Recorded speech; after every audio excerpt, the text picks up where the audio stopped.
Greetings, friends. It's me, Wayman29, and kind of late on this, but I wanted to do this reply to Rabbit Ape just as another opinion to the many responses he got.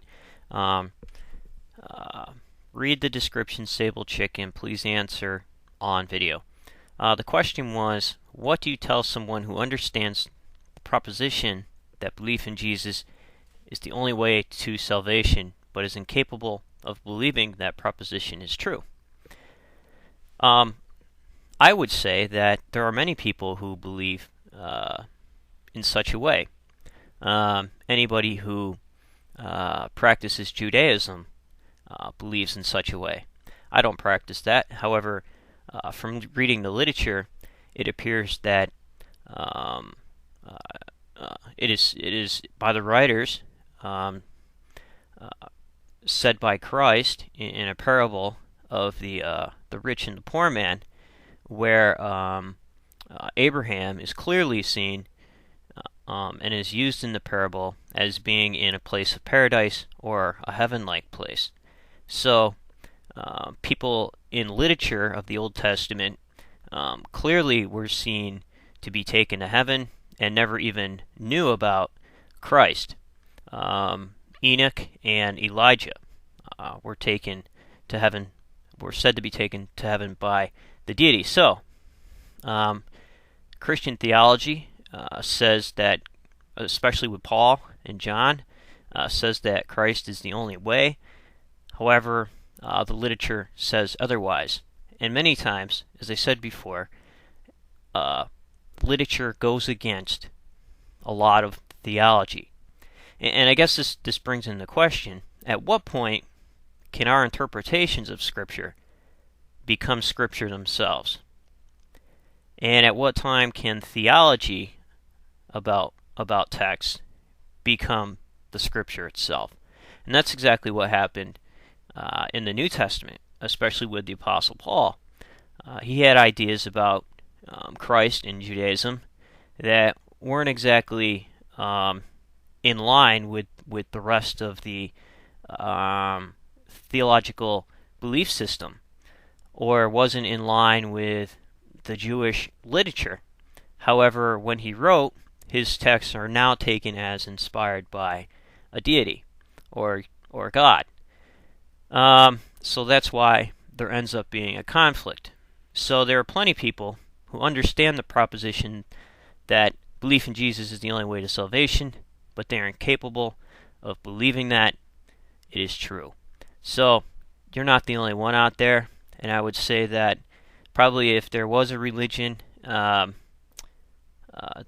you would join, it would not be Christianity if you were such a of such a persuasion. Another one is, how do you know that the Bible is the product of omniscience? It was written to be that way. It was composed and constructed to be that way, and it was composed and constructed to be multifunctional. The writers very well knew what they were doing when they composed the biblical text, especially in the Old Testament, and how it was laid out.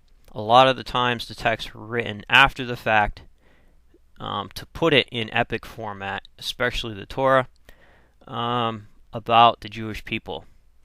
What is about faith that the Creator finds so endearing? Why not love, compassion, honesty? I think that faith is overblown, especially in New Testament ideas, and I think that the Creator finds love, compassion, and honesty also, as much as faith, to be a part of those ideas.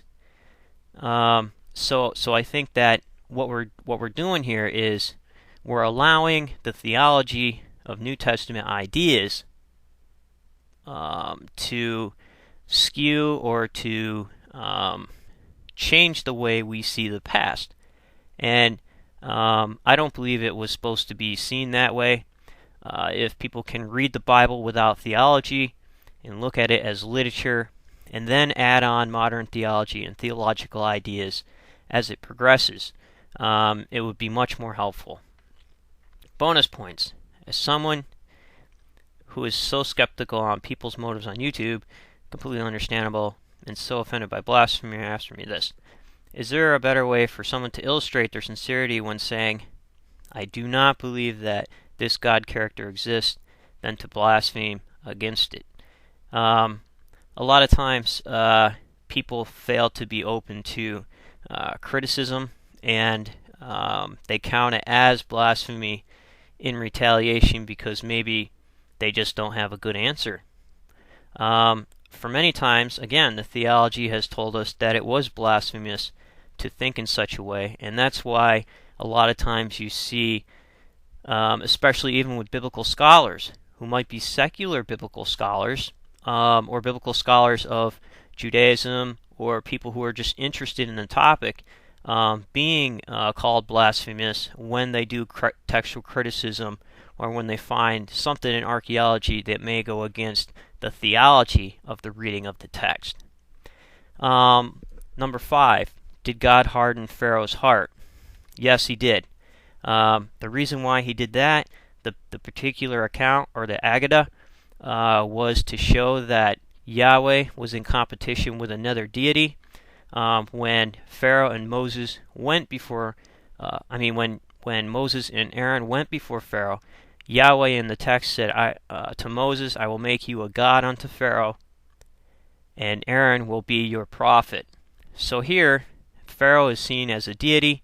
All the plagues that were done were seen as deities and in competition with Yahweh. So Yahweh, messing with the Pharaoh's mind, is saying to the reader, and the reader is chuckling, that even though Pharaoh thinks he is a god, he cannot compete with Yahweh, which is what the whole text was about. How are you affected by someone else's blaspheming? I don't think, in reality, I personally would be, because I kind of see the importance of religion and textual criticism as being an important part of truly understanding the extent of the metaphor and the language. Let's see. What is more important to you? A, discovering and sharing with others what is real, true, and factual, defending and sticking to ideas and opinions that you came here with. It would be A, discovering and sharing with others what is real and true and factual. However, metaphors and mythology play an important role, and symbols play an important role in people's lives, and I think that those can be used as tools.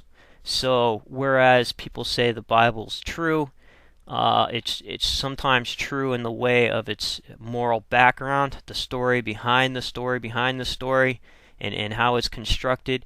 However, the surface of the text has many inconsistencies. However, the writers were not writing to be totally exact, and that shows in the literature, even in the New Testament. Is there anything that could, in principle, convince you that your beliefs about religion are false? It would be A for me. Yes, I'm always taking new information into account. To be open-minded is to admit that I might be wrong.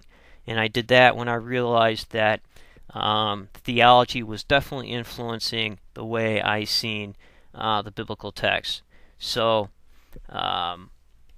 it would be A on that one. So I don't know how I did here, but just thought I would do that, maybe to get some responses and stir some interesting debate.